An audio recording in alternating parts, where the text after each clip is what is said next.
Well, this basically came about from our Minister of the Environment, who was in South Korea and met up with Azhar Hussain, and from that they talked about eco and what was going on, and Azhar had his own ideas and came up with this proposal about having this idea of a motorcycle.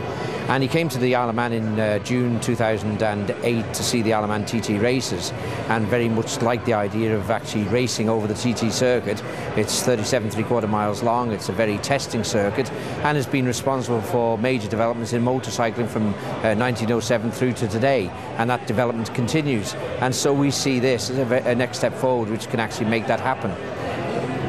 And how has this been received in the Isle of Man, sort of generally? Well, I think it's fair to say mixed feelings. I mean, motorcycling is about bikes that make a noise, they have a petrol engine, but people are seeing it as quite an exciting idea. They're not sure how it's really going to work. And I think what we have to recognise is it's really about innovation, how technology will move forward, how science will take this forward.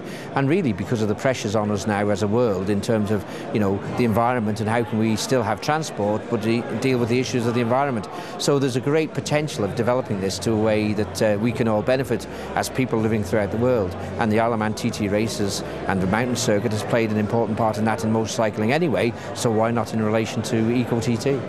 So what do you think the race is going to be like next year? Well, I think it's going to be interesting. I mean, there's quite a lot of interest, as we've heard from the presentation and the launch. There are people seriously looking at how they can do this.